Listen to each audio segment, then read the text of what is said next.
जय माता की मित्रों। गोचर का अध्ययन हम लोग कर रहे हैं और पीछे के पाठ में मैंने शनि के लिए बता दिया है। अब आप राहु और साथ में केतु भी लिख लीजिए। केतु के बारे में गोचरवश जब आपकी जन्म राशि में वो जहाँ जहाँ भी चलेंगे आपको कैसा फल देंगे, तो मैं एकदम स्ट्रेट वे थोड़े से शब्दों में आपको बता देता हूँ। 3, 6 और 10 और 11, जैसे मैंने पहले के पाठों में भी शायद बताया होगा, शुभ गोचर और उसके वेद स्थान सेम वैसा ही कंडीशन है। 3, 6, 10, 11 में ये आपको सब तरह के अच्छे फल आपको राहु प्रदान करेगा। अब बाकी जगह में उस भाव से कनेक्टेड आपको हास रहेगा, मतलब उस भाव का नाश रहेगा। उस भाव से कनेक्टेड जो चीजें आपको मिलनी चाहिए उसमें वो तकलीफ देगा। अब वहां पर आपको खाली एक चीज समझनी है कि राहु जैसे वृष राशि पे भी बोला गया है उच्च का होता है, कहीं कहीं पे मिथुन कन्या भी इसके बारे में बताई गई है। तो उस समय आपको केवल इतना देखना है कि उस समय में शनि गोचर कहाँ कर रहा है। क्या शनि गोचर आपका शुभ है? तो शनि गोचर अगर शुभ है और राहु गोचर अशुभ है तो फिर राहु का गोचर भी आपको ऑलमोस्ट अच्छा ही लिखेगा, आपको अच्छा ही फल देके जाएगा। और राहु गोचर शुभ है और शनि गोचर अशुभ है तो फिर राहु का शुभ फल थोड़ा कम हो जाएगा। खाली इतना समझना है। बाकी जगह में राहु का मैं जनरली नहीं बताता हूँ, उसके बारे में राहु केतु का मैंने खाली शुरू के पाठों में बताया गया है कि राहु का उपाय क्या कर सकते हैं। नॉर्मल जो घरेलू चीज़ों से हम लोग राहु की पीड़ा से कैसे बच सकते हैं उसके बारे में जो बताया है, वो अगर नॉर्मली भी हम लोग करते रहें तो वो राहु के लिए वो पीड़ा आपकी शांत रहेगी। राहु और केतु को मैं कुछ खास इफेक्ट या हमारा प्रिडिक्शन में या हमने जहाँ तक पढ़ा है पाराशर ज्योतिष है में उसको कुछ इतना इफेक्ट नहीं बताया गया है। कलयुग में कुछ ज़्यादा इफेक्ट राहु केतु के बारे में बताया जाता है। उसका कारण जहाँ तक हमने देखा है यही हो सकता है कि कलयुग के मनुष्यों में धर्म के प्रति आचरण, माँ बाप के प्रति श्रद्धा, गुरुओं के प्रति व्यभिचार, वो सब की मात्रा ज़्यादा बढ़ने की वजह से जब खराब ग्रहों का फल, क्रूर ग्रहों का फल भरपूर मात्रा में मिलता है तो फिर उसको राहु के साथ जोड़ दो, केतु के साथ जोड़ दो, वैसा कुछ देखने में हो सकता है। अदरवाइज राहु और केतु को जब बॉडी नहीं है उनके पास, हाँ मैथ्स के लिए बहुत जरूरी है क्योंकि राहु केतु पूरी ज्योतिष राहु केतु के ऊपर ही डिपेंड है, जिसको बोलते हैं हम लोग इमेजिनरी पॉइंट, कि राहु केतु से ही मैथ्स होती है ज्योतिष की। लेकिन उनको राशियों में स्थान नहीं मिला, नक्षत्रों में स्थान मिला है। राहु केतु के नक्षत्र भी है, वो सब की बात हम अगले पाठों में करेंगे। तो राहु केतु को ज्यादा इफेक्ट नहीं देके अगर हम लोग उनकी जगह शनि मंगल को ज्यादा देखें तो फिर राहु केतु का हम लोगों को पता चल जाएगा। इससे आपका मंगल अच्छा है मीन्स आपका केतु भी अच्छा है। अगर आपका शनि अच्छा है तो आपका राहु भी अच्छा है। तो उस तरह से अगर हम लोग सोचे तो थोड़ा ज्यादा अच्छा रहेगा। भय का वातावरण जो बना दिया गया है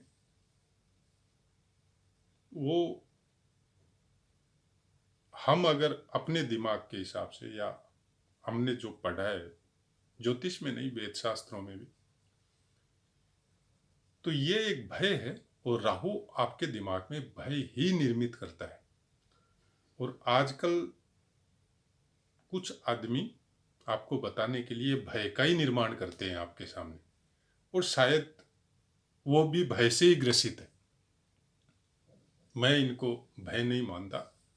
राहु और केतु ये जब अच्छे चलते हैं, या बाकी ग्रह जब, जैसे शनि आपका अच्छा है या आपने इनसे कनेक्टेड कोई कर्म अच्छे कर लिए, तो फिर ये आपको खराब फल नहीं देते। छोटे छोटे काम हैं जो मैंने वो वीडियो में बताए हैं, तो उनको जाके आप सुन लें, आपको पता चल जाएगा।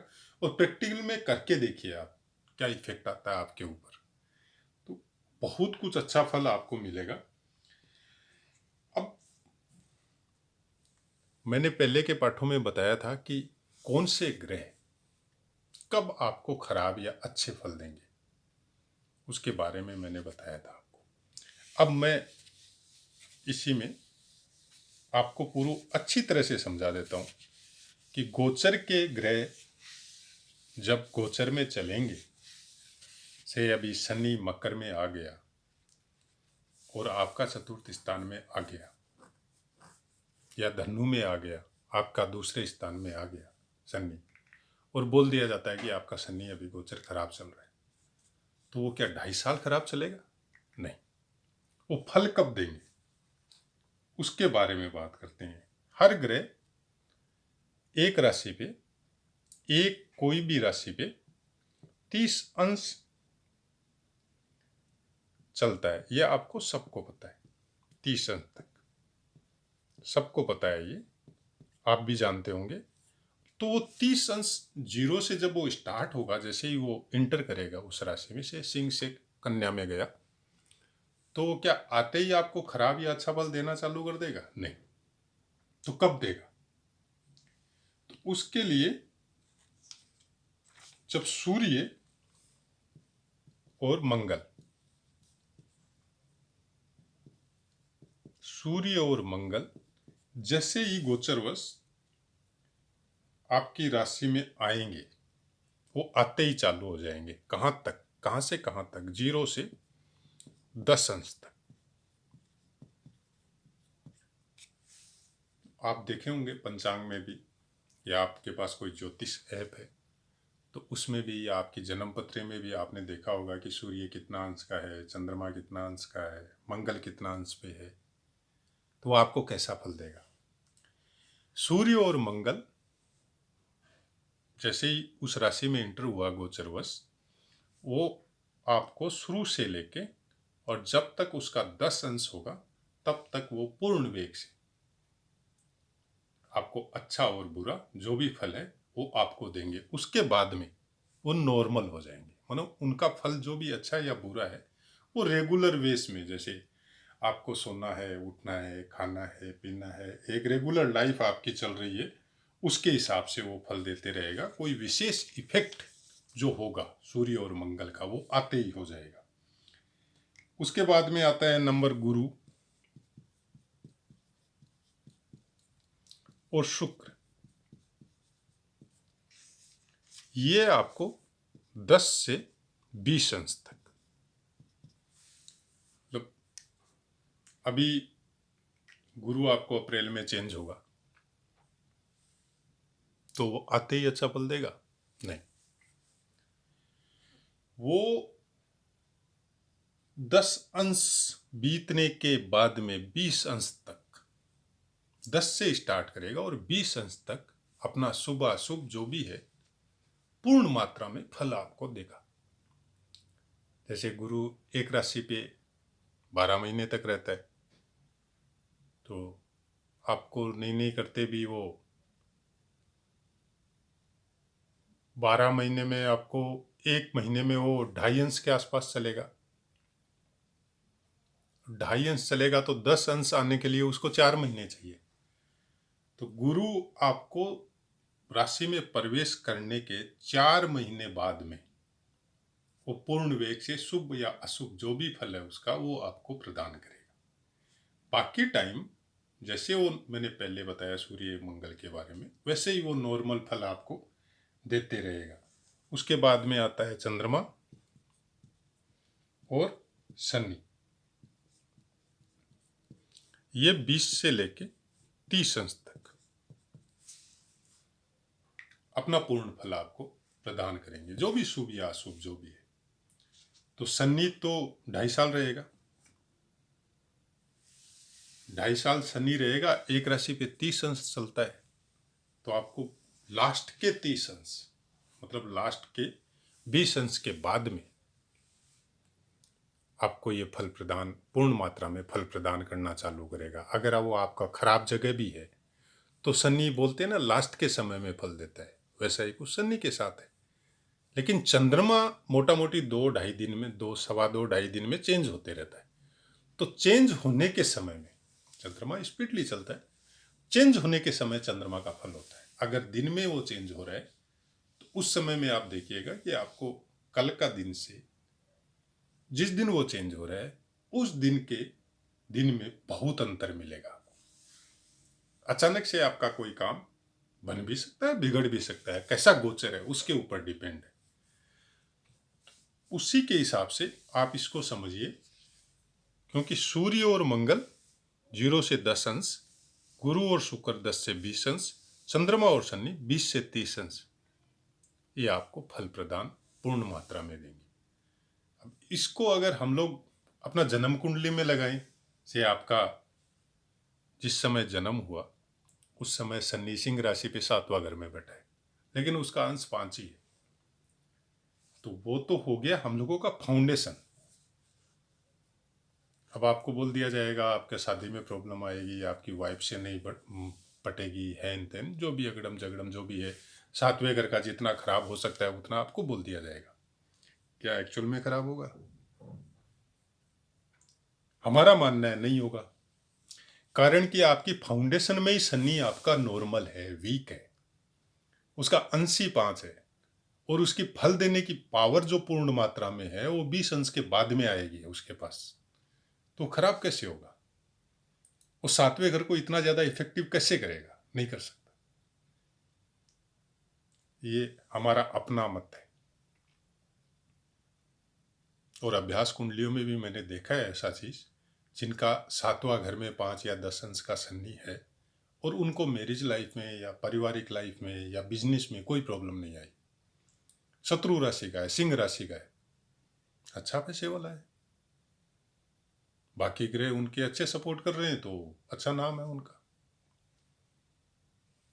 कोई भी चीज को, मेरा बेसिक नॉलेज शुरू करने का मेरा कारण भी यही है कि ये जो ज्ञान है हम लोगों को सनातन धर्म में, ये ज्ञान के साथ साथ साइंस भी है, मैथ्स है, मैथ्स के ऊपर ही डिपेंड है पूरा ही।